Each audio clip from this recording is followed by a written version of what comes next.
This episode of the Nerdball Podcast is sponsored by Jake Paluski at Real JP Multimedia. He does the music for this podcast. He has produced this podcast. If you need anything audio-visual done, he is the man to see at realjp.com, REELJP.com. Let's start the show. I'm Charles Brigode.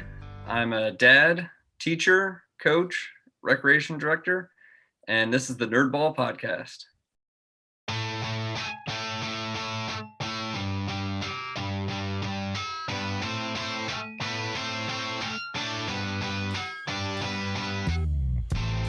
This is the Nerdball Podcast with Lorenzo Melcher.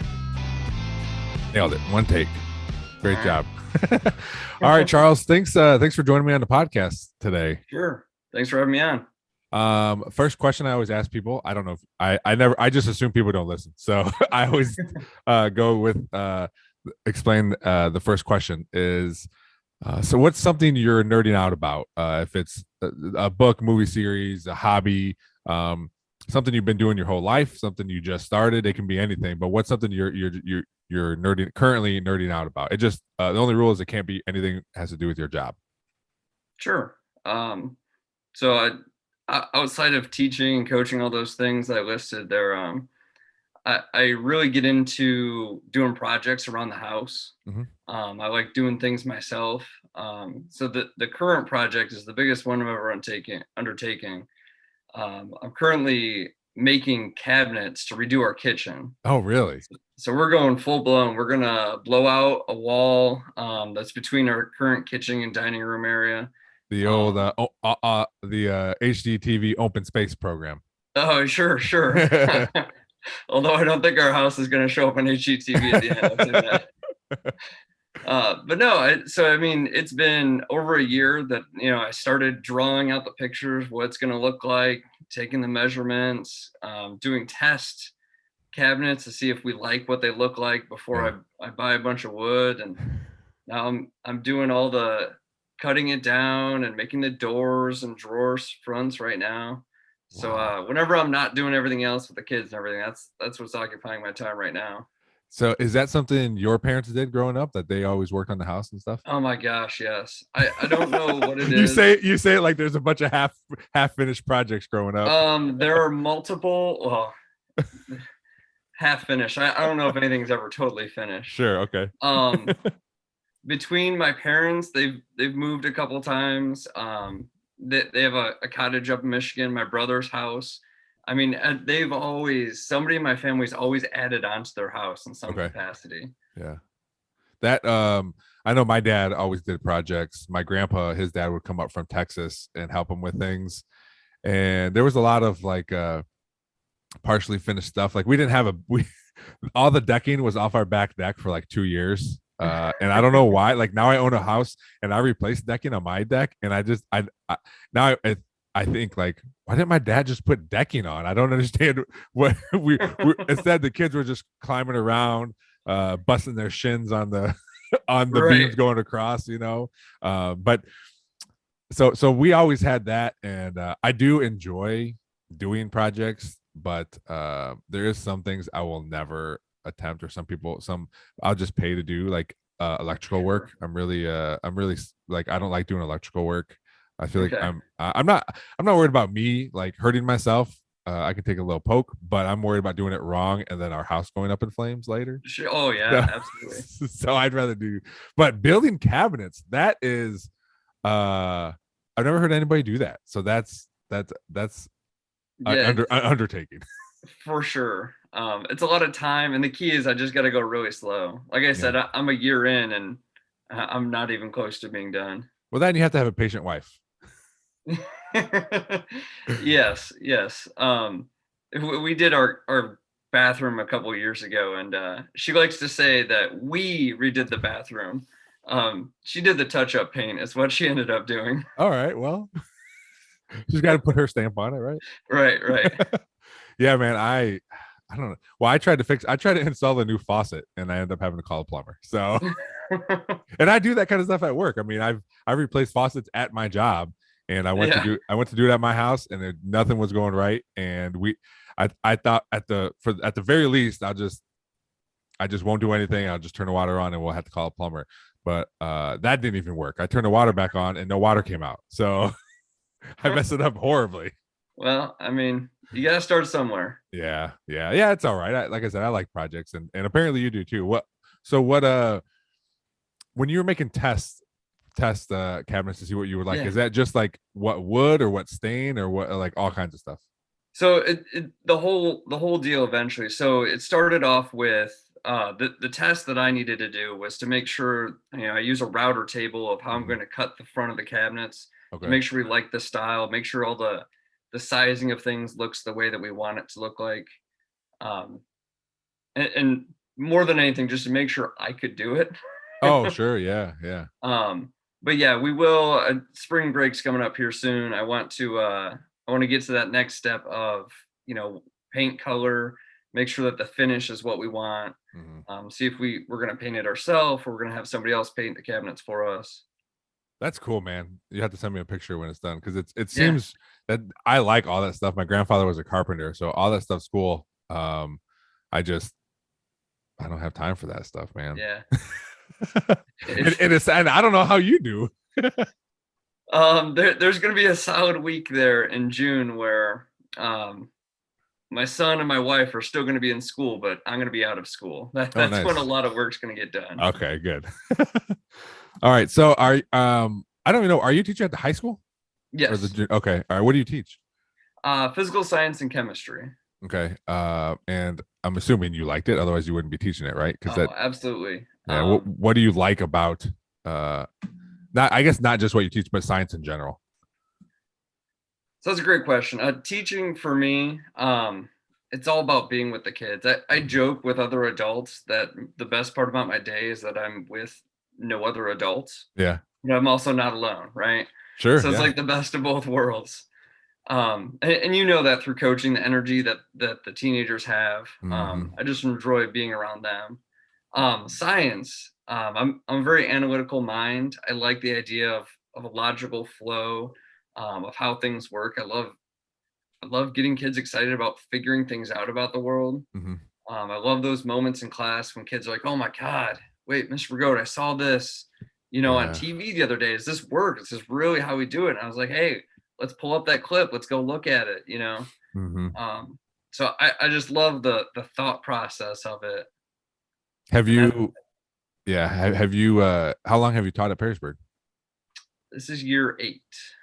Was this your first job out of college? This is. I'm very lucky. I'm a Perrysburg grad, so Okay. It's a little bit easier for me to come in right out of college. Man, it seems like Perrysburg likes to hire their graduates, because there's a lot. Sure. Yeah, there's a lot there. So have you taught at the high school the whole time, right? Same thing. Yep. Okay. What now I only coach high school kids, and I coach them for about 2.5 hours in the evening. How is it and it might be a longer question, but how is it going through a whole day of teaching high school kids, but also, like, did you know right away, like, I want to teach high school as opposed to elementary or junior high? It's a great question. My first job was at the Perrysburg Summer Rec program that I'm now the director of. So at 16 years old, I was working with younger kids, elementary age kids, and I do really enjoy that. I feel like I could do that and be happy. The age group that I would steer clear of is that middle school, junior high area. Okay. There's a lot of people say that. I want nothing to do with that. So yeah, about sometime senior year of high school, I knew I wanted to teach. I wanted to teach high school, and science was a logical fit. Do you ever I would imagine with any kids, there's times where you're like, today was abnormal, or today was super crazy. and I imagine there's all kinds of stories that we can talk about later, or maybe not, because it's dealing with minors. But all these crazy stories, and I'm sure all teachers have them, and I've heard a few. But I would imagine most days are just normal. But there has to be those few where, like, I would have never imagined that would happen to me. There were some times I was like, wow, I'm glad my building principal didn't just walk in the classroom just now. I mean, those things happen. But no, at the end of the day, I'm not exhausted. You know, maybe the first couple years I was, as I was figuring things out. But more than anything, I'll go to school tired and leave less tired. The kids Okay. really do energize me. How is it at the beginning, like when you're first starting out as a teacher? You said you were tired, trying to figure it out. Is it just trying to figure out your teaching style or lesson plans or how the kids are? What is it? Oh, it's honestly, it's everything. Yeah. So when you see a teacher who's been doing it for years and years, it just looks so natural. Yeah. And it looks easy. And then when you're like trying to do it yourself, you're like, wow, there's too much to keep straight in your brain at once. You know, you want to keep everybody engaged, so it needs to be to a certain extent entertaining, but you also need to have it, you know, it's got to be related to the content and it's got to be at everybody's level. You know, on top of the grading and there's evaluations and everything that's just thrown in there. It's when you're learning how to do it all at once, you know, it takes longer to do something when you're learning how to do it. So it's just a lot of time put into it. Those first couple of years, I've been lucky enough, the physical science class I've been teaching it, this is my 8th year. I've taught it every single year. So I feel really good about that one. And then the honors chemistry, the chemistry that I've been teaching, it's been about 5 years on that. So, you know, now I feel at a place that I'm actually like comfortable and not exhausted trying to figure out everything as I'm going. I would feel, and this is something I learned, where I'd feel like a brand new teacher is like trying to make everything perfect. Like the information and, like you said, the engagement, all that stuff I'm trying to make it all perfect. And then it might take a while, like, well, it ain't gonna happen ever. You know, I learned that just through coaching, where I tell kids like, hey, I'll tell you straight up, I don't know all the answers. And if you come up to me and you ask me a question and I don't know it, I'll tell you I don't know, but I'll find out for you. I would imagine there's a lot of times where at the beginning you're like, oh, it has to be perfect. It has to be exactly 52 minutes or however long the periods are, like all this stuff. And then then the kids just mess it up immediately. Yeah, for sure. I think the ultimate analogy is parenting. I mean, you get your first child and you're like trying to do everything, you know, what you think is exactly right. And then a couple years later, you're like, why was I so extreme about that? You know, and you know, Walter, my son, he's 4 now, and we have what a good name, Walter. Yeah, that's a good name. All my students think it's after Walter White. We just like the name. Yeah, that's good. Not a Walter White reference. I didn't even think about that. That's just a good name. So yeah, you know, with parenting, that the first one or the first couple of years, you're just so focused on doing everything right and you exhaust yourself. And you're right. A couple of years later, you're like, okay, not every moment needs to be perfect. Yeah. Because kids learn, you know, your kids learn, and the students you're teaching learn on probably more from imperfect stuff. When things go wrong, or when things you're like, oh, that was supposed to happen that way, but you know, how do we figure it out a different way? Or when the projector doesn't work, even though people don't use projectors anymore, when your laptop doesn't work, or any of that stuff, you know, just finding out different ways, and it, you know, it improves you, right? It improves you as a teacher or as a coach, and to adapt, to figure out new ways. And they, even though, you know, your own kids or my kids or people you teach or coach, they don't always vocalize like, oh, that was cool, or I learned this thing because this happened, but they will remember it, you know. Right. You know? Explain to me what physical science class is. So it's just the name that we give it at Perrysburg High School. Other schools might call it just 9th grade science or general science. My 9th grade at Perrysburg was earth science. Yeah, so the curriculum's changed a little bit. That was almost 20 years ago. A variety of topics, but the majority of them are chemistry and physics. Okay. So the first semester, the way we've been teaching it, is physics, and the second semester is chemistry for the most part. And it's real elemental stuff. It's the stuff setting you up to have success in the other science classes later. What do you do? Because I struggled with science. It wasn't science and math were my worst subjects. Part of it, it was hard for me. Part of it, I was just lazy. I didn't do what I was supposed to do. But what do you do when you notice, like, because I'm sure there's kids that stand out that are really good, but on the other side, I'm sure there's kids that stand Mhm. out that are struggling really, really bad. What? Because being a teacher, and as for any teacher, you have to teach everybody. So how do you structure around that, knowing that there's going to be people that struggle? I mean, early on when you're introducing a concept, nobody knows it, but you're Mhm. right. As you get into it, um, there's different levels of understanding, and you try to design different activities that you do that can engage everyone at the same time. Um, on occasion, I'll have what I call an uphill question on a worksheet or something that we're doing that just gets to the next level, um, to engage the students that are ready for that. There are times in my class, especially my physical science class, where we'll do a quiz on Tuesday, Mhm. and I'll take it, I'll collect it, I'll grade it. And then based on which questions they got wrong, they're in different groups on Wednesday. Oh, And so they're working on exactly the concepts that they missed the day before. And if they didn't miss anything, then I've got some challenge for them to do. okay. Um, Not every day can be that efficient Mhm. in getting to what they need to work at. Um, I've also found I co-taught for 5 years. So in my physical science class, I had a intervention specialist with me. So we were able to break up into smaller groups quite often. We were able to um, sometimes be teaching the same thing to two different groups of students. Sometimes we're teaching different things at different levels at different times. So you can get real flexible when you have two teachers in the room that know the content and can work together real well. When you have two teachers, do you guys create the lesson plans together, or do you create it and say, here's what we're doing? Shout out to my co-teacher, Mrs. Adamick, Roe Adamick. I don't know if you know her from her Mm-mm. days, but she was the best co-teacher that I could have ever asked for. Yeah. We did co-plan together, and that's not always the case. And to a certain extent, I think Perrysburg High School might be moving away from that model. But we had our planning period at the same time every day. So we every couple days, talk through what we're working on, maybe align the groups for the next day together or whatever we had to do. But yeah, her and I, we got that down to a well-oiled machine. I bet it just makes you feel more comfortable too. Like you feel.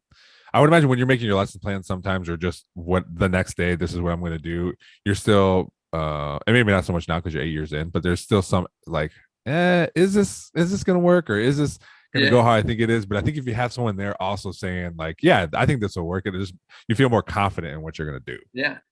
Well, and I so appreciate she'd be honest with me. She'd be like, you know what, this is gonna work for a third of the kids, but it's not Mm, for 2/3. yeah. And I'm like, well, that's good. I need that feedback. Yeah, that's perfect. That to have that, and you know, that'd be great to just to have it in life. Like, hey, I want to build my cabinets. What do you think? You're like, well, I tell you, it's gonna take about 2 years, but but you'll get it done. You're like, well, I can handle that, So It's like having Tony Romo in your ear, right? Like that commercial. yeah, yeah. I could use that Oh man, yeah, that'd be great. Just a life coach. Yeah, I for mean sure. they exist, but just someone with you 24/7. I'm assuming that happens too with if you're really rich. I'm sure there are people, although they would probably be yes men, right? They would just tell you what you want to hear. Sure, if you're really rich, they'll name their price. All right, so you've been teaching for 8 years, you said, right? Yeah, All at Perrysburg. You're a coach too. What do you coach? I coach the girls tennis team in the Okay. fall. Have you coached that since you started teaching? No. So when I started teaching, I didn't even play tennis, truthfully. Oh no, that was what give Yeah, me my so next I question. I did not play tennis in high school. I was track, cross country. I did Okay. indoor soccer with my buddies. My wife played tennis. Okay. So she got me into tennis. She got me into the 101 class, and I started doing ladders. So I'm not self-taught. I took drills and Yeah. learned from pros at the tennis center. But yeah, it took me a while to build that confidence, and also there was the owners of the PTC were the coaches for a long time for both the boys and girls team. Okay. So then in 2019, there was the opportunity to be the assistant coach for the boys. So I jumped on that, enjoyed that for a year, had planned on doing that in 2020. That season didn't happen. Mm-hmm. And then I became the head girls coach. Just the last 2 years I've been there for 2020 and 2021. Is the what'd you say, PTC? Is Yeah. that the place on 25? Yes. Okay, all right. I've never been in there, but that place looks massive just from driving by. Yeah, it's pretty cool. They got in the middle's their main building that's like heated, right? Like it's a normal building. Okay. And then there's stairs, 2 sets of stairs. So you go up to what they call the mezzanine. Mm-hmm. And up there, it's open to what's basically a giant tent. Okay. And on either side, they have 4 indoor courts on a line. And out back, it used to be 4 hard courts and 4 clay courts. Now it's 8 hard courts. They have 16 courts. Wow. Yeah. Oh, they got rid of the clay ones? Yeah. Yeah. What happened? People didn't like it or what? So it's funny. I'm sure if you ask their clientele, all their members, there's a little bit of a debate there. Okay. Some people love clay. I'm personally not a fan. It's different. I think more people prefer the hard courts. Mm-hmm. And they're just more versatile. Okay. I enjoyed when I was younger, I would watch any sport. My parents would come home. I remember they told me a story. Yeah, we came home, we were watching bowling. I liked watching sports on TV, and I really enjoyed the clay because of how they slide around. And to me, like you having to know not only like, hey, I got to hit this ball that's being rocketed back at me, but I'm also going to slide about 4 feet too. You know, it was a cool thing, and to me, it was a cool way to play tennis. No, it's definitely different. The last time I played on clay, I tweaked a groin muscle. So I would imagine. No, I'll enjoy it watching Rafa Nadal slide around on clay. It's crazy. I mean, that's beauty. Yeah. But no, actually on it, and it's also a mess, truthfully. Yeah. So if people don't scrape off their shoes, they're tracking the clay through the building. Okay. So how do you, being a tennis coach, how do you feel about pickleball? I enjoy it as a player myself. It's nice that people of all ages, all ability levels, it kind of is a little bit of an equalizer, kind of like ping pong. You don't have to move as much. Yeah. But if you can move, like that can kind of compensate for not being as good with the paddle. So I play it here and there. Okay. I'm not huge on it, but I'm also not like, oh no, you should be playing tennis. Mm-hmm. What does the PTC say about pickleball? I feel like there's tennis players who are like, pickleball's gross. And I feel like it'd be people that go to the PTC. There was a time that they were giving it a try of having a league or something there. I don't think it quite materialized. They've got some of the courts that they have the lines still on the courts indoors. How long ago was that? Do you know by any chance? Oh, that was before we had any pickleball courts in Perrysburg. I was gonna say, if they do it now, that thing would be hopping. Because I mean, I think there's 2 different Perrysburg pickleball groups on Facebook. They love that. I mean, and you know the age of them because they're like, hey, we're playing on a Tuesday at 9 a.m. Like, oh, I wonder who's playing there. Oh yeah, we see it. We see them at the rec all the time. So I'm excited that sounds like they're putting in more courts over at Rotary. Oh, are they? Yeah, that's what I heard. Oh, nice. Yeah, that's nice over there. I don't play tennis, but it's nice over there. For sure. The what? Say it again. That new park over there is awesome. Yeah, my kids and I went when it first opened, and they loved it. It's a lot of fun. It's a lot of fun there. The extent of my tennis play is when I was a little kid. We lived by Rogers High School in Toledo, and they had tennis courts there, and we would go up there. And I didn't know, like we thought we hit the jackpot every time we went there. I didn't know when you're a kid that tennis balls lose their bounce, so people throw them away.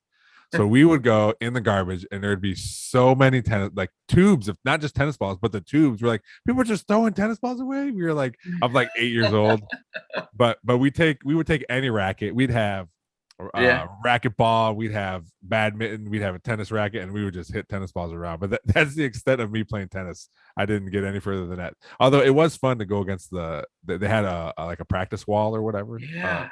That was cool. I like that, especially if I'd go up there by myself.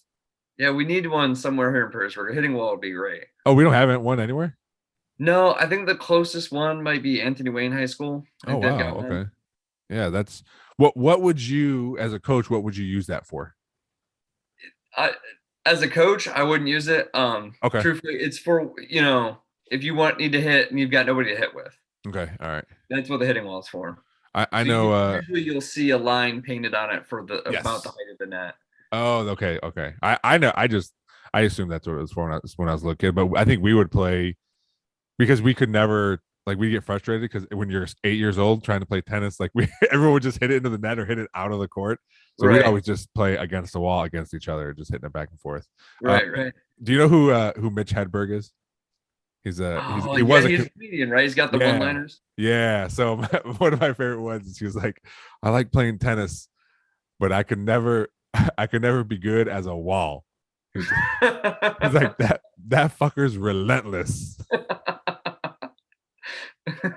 Oh, I love that guy. I think he also had something about I think the Pringles company originally intended to make tennis balls. Yeah.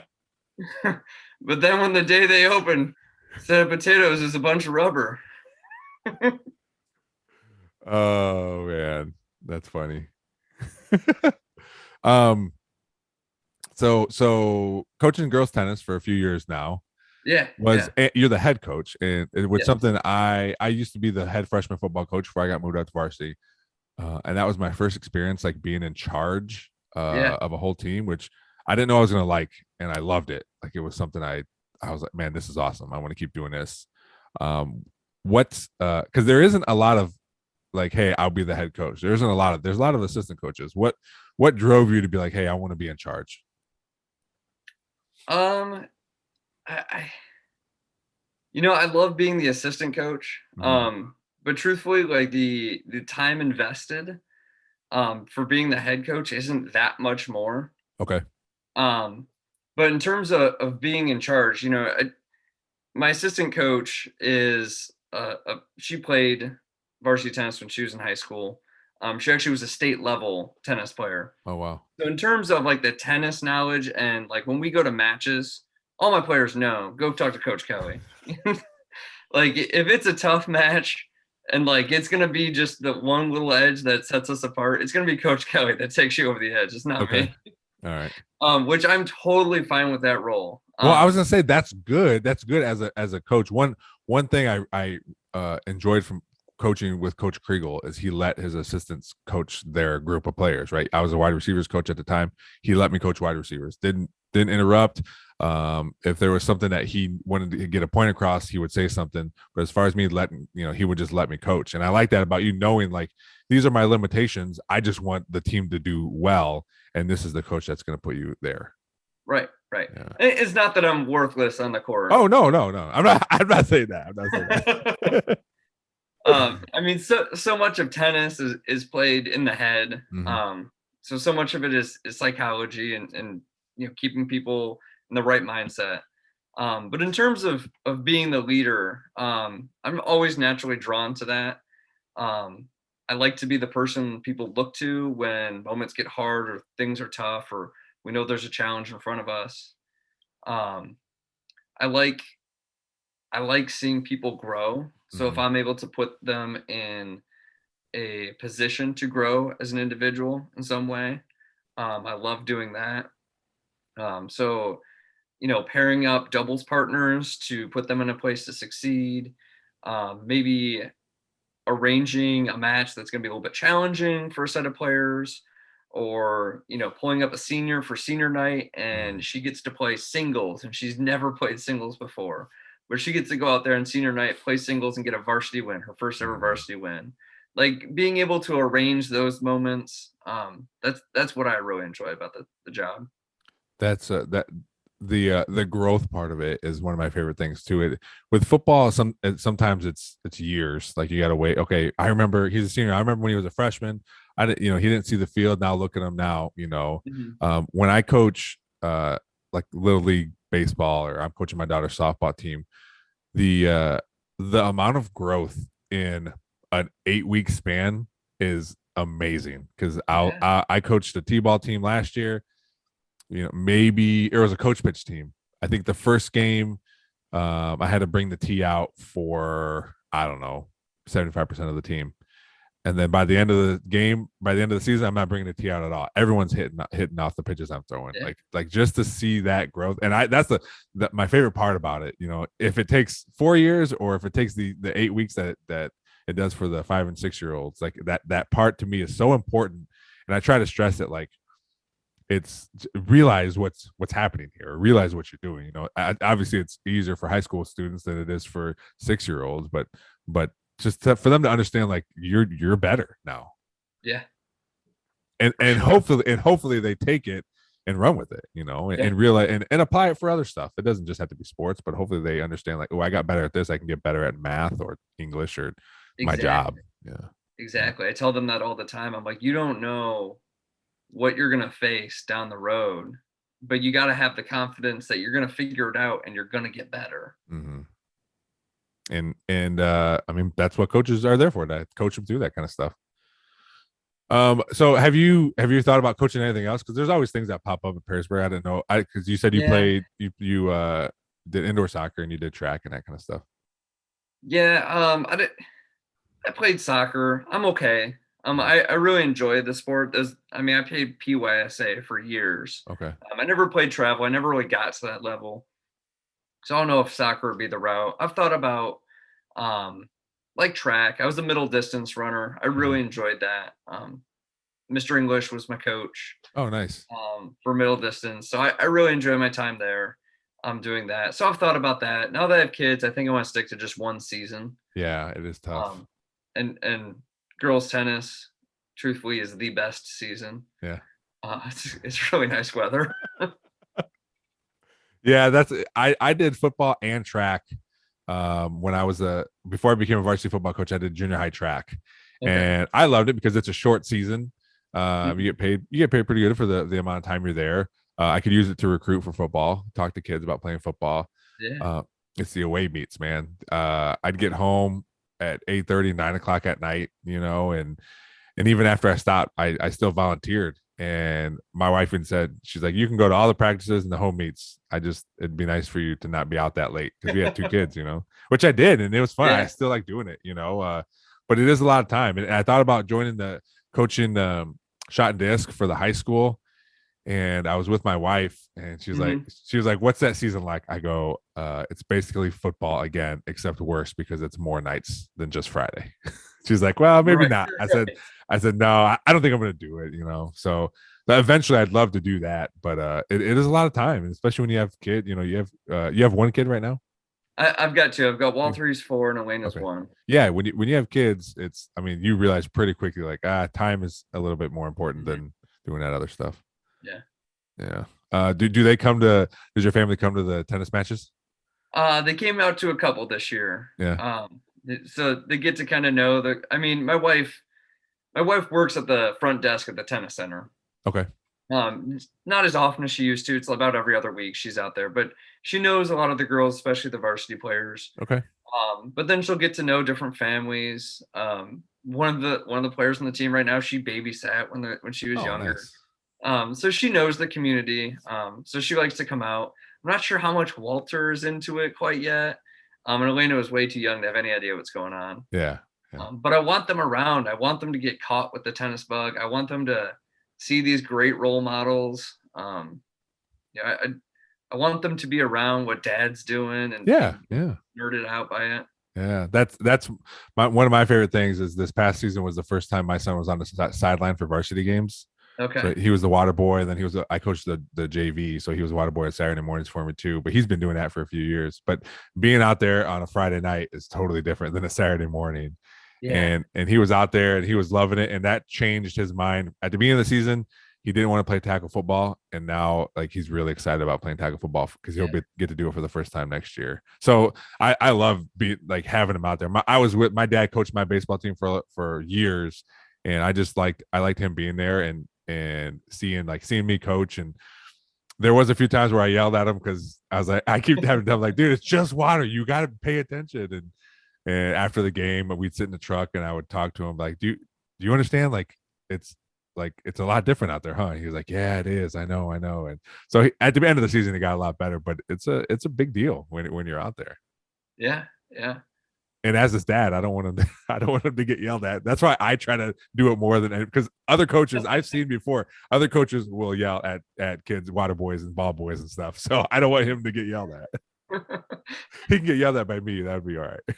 Yeah. So I've thought about, when my kids get that old enough, would I want to start coaching the boys tennis again? Mhm. If Walter decides to do it, and if Elena, or do I want to stay clear?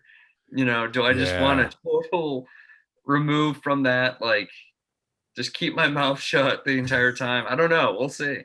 And I think you'll know even before they even get close to that age. Like I know right now, I can coach my daughter a lot easier than my son, because my daughter has seen me coach my son, and Okay. I coached her last year for the first time, and she was so attentive and listened to me out there, and because she that was the first time coaching her for me, and she wanted me to, like, it's like her is the wrong word, but she wanted me to, like, know that she knows what she's doing and she wants to be the best one. My son, we bump heads a little bit because I want him to be, more physical, depending on what we're doing, or faster or jump higher, this or that. And it's a little more frustrating. So I think with my daughter, I could probably coach something, but I don't know if as my son got older, I guess we'll find out if he plays football. I'm still going to be a coach, so I guess we'll find out.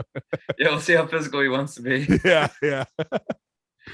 I also wanted to talk about you being working for the Parks and Rec, because you said you started there as a 16-year-old. That was your very first job ever? Very first job. Other than working for my parents here and there. Sure. Yeah. A lot of my friends work there too. Well, much like Scott, you guys took the same path. Scott worked there as a job and eventually took it over, and that's what you did too. Was that did you enjoy working there as a high school student, just working with all those kids and everything every day? Oh, I think it's the best job in the world. Yeah. Truthfully. Yeah. I mean, it's 8 to 3, Monday through Friday. Yeah. You literally have every evening and every weekend available to you. Yeah. So if I didn't need to sell the job enough already to anyone listening out there thinking of applying, there's that. But no, I mean, every day you're in like 4, maybe 5 different activities with kids. I mean, they're there for an hour and then they're home, right? Occasionally you get a family that does like a couple things back to back. Yeah. But for the most part, it's a constant changeover of kids. It's a constant changeover of, it's T-ball in the morning. Now I'm doing an hour of Make It Take It. Now I'm at Animal Adventures. Now I'm got Games to Giggles. It's I'm with 10 to 12-year-olds for an hour. Now I'm with like 4 to 6-year-olds for an hour. So it's constantly changing. But you're on your feet. You're outside a lot of the time. The energy's awesome. You've given them freezy pops at the end. I was just gonna say, do you guys still have those? You guys hand we those still out? have freezy pops. Nice. We have a no. chest. Hold on, sorry, it froze. We'll go ahead. We're good now. Good. So I remember I'd go excuse me, I'd go when my friends were working, I'd go up there, and if it was like if they had a break or something, a lot of times they were eating a freezer pop and sunning their feet, because they would have the gnarliest tans. Oh my gosh, I have not had a proper tan on my feet. I mean, probably since ever. Why are we freezing here?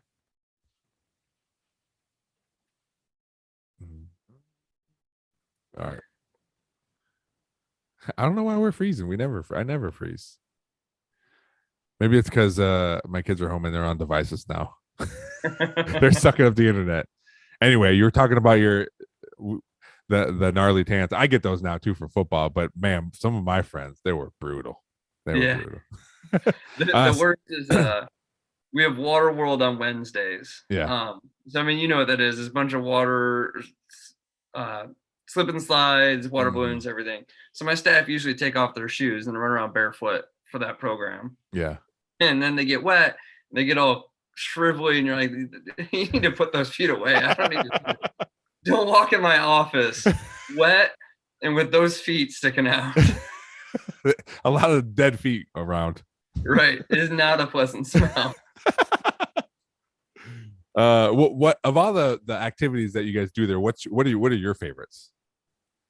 Okay. I mean, Waterworld is insanely popular. Mhm.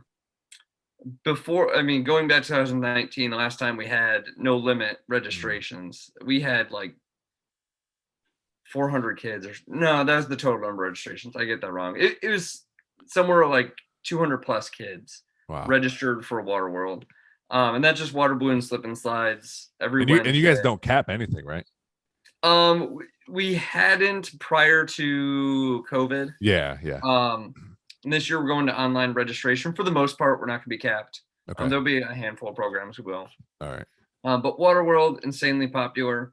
That one's awesome. Um, I won't give away too much of the secret sauce. I love Games and Giggles. Mm-hmm. It's one of my favorites. This is our only program for 3-year-olds. Yeah, my daughter Half was in an hour that. long. It's like Duck Duck Goose with just the most adorable children ever. Truthfully, like at any given time, half of them have no idea what's going on. But I just love seeing the 3-year-olds. I love seeing the staff members interact with the 3-year-olds. Yeah. As a staff member, I love doing, dodgeball was great. That Mhm. one's hugely popular. Fun with hoops, just playing pig and knockout and dribble tag. I can never get old of that.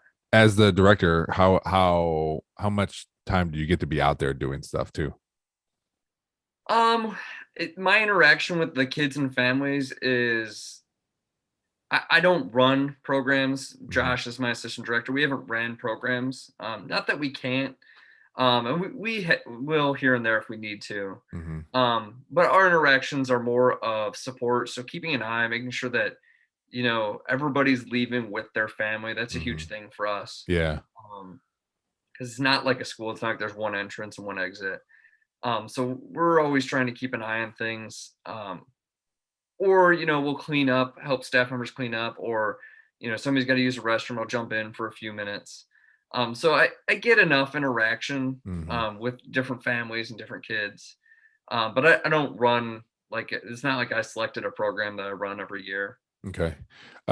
Can I tell you, first of all, I'm glad you're doing online registration, because the look on your face last summer, when that giant line was, and it was multiple days, but that looked like a mess. Not a mess how you guys are doing it, but because I'm sure it went smoothly once people were there, but it was a long time. And I think people appreciate it at the time. I think they did, because what we were coming out of, right? People wanted to do things, and they wanted their kids involved and stuff. And I think they appreciated that you guys were still going to put on programs. Mm-hmm. But I felt bad for you and everyone else, because it was never ending. And I thought that they're going to be until midnight. It was only 9:00 the first day. But no, that was maybe one of my lowest points as director right there. In hindsight, I think just a food truck would have just helped quite a bit. That's what we probably needed. Should just pulled that grill out, started making some hot dogs and hamburgers. Yeah. Well, then at some point, I'm assuming it was you, maybe it was someone else that basically had to go up to someone in the line like, "Hey, this is the cutoff. You got to come back." What I did is I would go out and be like, just so you know, it's going to be an hour and a half. Okay. All right. But different people react to it differently. Some people were like, you know what? I totally get it. Totally appreciate it. There were people that were lined up outside the door before we were even there, like an hour early. It's like, okay. It's what we had to do. No, the online registration, I'm sure there's going to be snags with it. But the ability to be home with your kids, select what you want, just put it in a shopping cart online, pay with your credit card. And you can do that even later in the summer too. You don't have to commit to something now. Not having caps on most of the things, I think that'll go a long, long ways. I think people will really, really appreciate that. Well, and this is the first time to have online, right? That is accurate. Yeah. Last year, we used a Google form trying to be contactless-ish. Yeah. But yeah, this will be totally online. You'll put in all your information, and that'll go straight into our system. So I've got a meeting on Monday to kind of start building that out from my side. So I'm real excited about that. I think that'll allow us to use our resources more effectively, be a lot more convenient for everyone involved. Are there physical books that people can still get and look through, or is that all online also? There will not be Okay. the physical books going out Yeah. to be better for the environment. Sure. Yeah. No, I I get mean, it. I get it. I'm still going to put a PDF together. Okay. And it'll be basically just a list of the programs, so you can look at it in the same format that it was before. Mm-hmm. You can still print it out and circle, highlight, do all that stuff. But it just won't be sent to all the children in Perrysburg schools. Are there any like new programs or anything that you want to talk about, or you want to keep everything? Oh, that's a great question. So there's only a couple new things because we had some things we took out last year to make room for multiple sessions and that sort of thing. So there's things we're putting back that were gone before.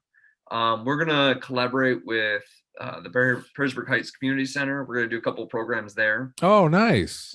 Yeah, so they've got a facility that we can use. I think it'll be Friday afternoons is what we're kind of thinking. Okay. We'll do games and giggles and fun with hoops over there as well as at our place at different times. So if you really want to do the program, but it's not at the right time, you can pick whatever one you want to do. I don't want to commit to this one, but I know some staff members are really excited. Something to do with Dungeons and Dragons. Okay. All right. That's not something I've ever done, but I know that the people who are into that are really into that. Mm-hmm. And I know that there's people out there that are like, hey, that sounds really cool, but I don't know what it is. And that's what we're all about with the summer rec. We want to have something for everyone. Every interest is met in some capacity. Yeah. So I'm going to try and sneak that in. I got to finalize exactly what that'll look like. But yeah, I'm excited. I think it'll work out. Good. I know whenever, I can't remember when it was, but I did enjoy when we looked at the book and like, oh, you want to take Spanish classes? You want to take a Spanish class? So that was a cool thing too, where it was like little Spanish lessons. Because being Hispanic, I don't speak Spanish, but having my kids being able to go and like learn what if it's counting to 10 or colors or number or any other things, but it was a cool thing to see, like, oh yeah, that'd be something I think a lot of people would like. Yeah, and truthfully, I think working in the culture part of it too. Yeah. Now, that was always their culture. Sometimes we got Tostitos from Kazmier's. That's all right. When I was in Spanish classes in high school, we'd have parties. And I always had to bring the main dish because they knew my mom and my grandma lived with us at the time. So they knew my grandma and my mom would cook something. So I always had to bring the main dish. So when it was time to sign up, everyone just turned and looked to you? For the most part. And the teacher might even have stared at me. I don't remember for sure. And after a while, I'm just like, yeah, I got it. Well, we'll bring something, But I think my mom would make like, usually the easiest thing to make is just like enchiladas, like in a big casserole pan. Right. So she'd make that a lot, but yeah, I thought it was there. That, and then there was a kid. What was his name? His name was Steve Reddick. He'd always bring. He goes, "I'll bring the chips y salsa." That's what it was: Tostitos and some salsa. Right. But I think that stuff's important, especially when you're doing culture stuff, because a lot of times it's if you're just doing it, the little kid doesn't know, like, oh, this is we're learning about a culture. This is just something we're doing, so it's pretty cool. And we had, I don't know if there's a group that goes to France or Paris or anything, but there's at least one of our staff members is going to Spain, and she's going to miss the first few weeks of the rec. But, when I was a staff member, I remember those who were doing the French and the Spanish club, they were showing pictures of, hey, we were there and this is what we did. Oh yeah, that sort of thing. Yeah, that's cool. When can people expect when is there the startup time for signing up? Or is that still being hammered out? It's still working out. Okay. I've got to build it on my end, but in past years you couldn't register until like end of May. It'll be at least 2, if not 4 weeks earlier than that this year. Oh, nice. Okay. If I could get something out in April, I think that'd be great. If I check my inbox right now, the rec email address, I'm sure there's people asking, when's your schedule coming out? People are planning the summer already. I know where we would plan because my mother-in-law took care of watches our kids in the Okay. summer. So we would always plan for her sake, make Yeah. it so it's stuff is back to back or they're both going at the same time. So she's not running around, So we would always Yeah. try to do that. And I think we probably even ran into like a couple things where, okay, it's back to back for one kid, but there's an hour gap for the other kid. And we kind of just like, well, just go to this other one for that hour, just try whatever it is, try it out. Cause you got to stay there. Right. Exactly. And they would, learn new things, Yeah. try new When I sports. try to make the schedule, I pay attention to those age ranges and try and have like different age groups have activities at the same time. Because you're right, there's all sorts of families with siblings that Mhm. they want to come. They've got 3 kids. They want 2 of them to do this thing, one to do this other thing, and the third one or the fourth one can just sit in a picnic blanket with them, and hang Yeah. out. Yeah. What's the oldest age or program you have for the oldest age group? We have very few for like 13, 14-year-olds. Usually that's like kind of baked into some other things. There's pickup Thursdays. Actually, I think I changed the name to Pickup Sports because that explains what it is more. I mean, you just come on out on Thursdays for an hour, and the staff will help pick what sport you're playing that week. Oh, okay. And there's a advanced art class that we do, and then I think tennis goes up to 14-year-olds. Okay. And the youngest is 3. We have one program for 3-year-olds, but 4 to 12 is our bread and butter. Yeah. Yeah. Because we keep talking about eventually as our son gets older, there's less and less for him to do. Yeah. So How old's Mateo? He's 10 right now. Okay, so Yeah. he's got a couple good years. Yeah. Yeah. He's still in the wheelhouse, which is good because I like him being involved. So For sure. yeah. Well, that's it, man. I appreciate you coming on. It's like I say a bunch of times, and people probably get sick of it. The few people that listen every time, but it's cool to get to know someone that I know peripherally. Get to know Right, a lot better. It's interesting to me, and just to find out a bunch of information or why you do certain things or what you like to do. So, thanks for coming on, and be hopefully, if everything goes right, we'll be on the lookout for that stuff in April. Yeah, keep an eye on Facebook. All right, man. Well, thanks again, and have a good night. Yeah, thanks. We'll see you. Thanks, everybody, for checking out this episode of the Nerdball Podcast. Please rate, review, and subscribe wherever you're hearing this, on any of the podcatchers. On YouTube, hit that subscribe button so you never miss an episode. We're coming at you 2 times a week now, audio and video. Check us out on all the social medias. Just search the Nerdball Podcast on Facebook, Twitter, Instagram, TikTok. We're out there. Gmail is the nerdballpodcast@gmail.com. If you want to shoot us an email, we'll be happy to get back to you. Thanks to Real JP Multimedia, Cuttlefish Graphics, Perrysburg Junior High STEM Lab, and Big Daddy Graphics for helping out the podcast. Thanks for listening. We'll see you next time.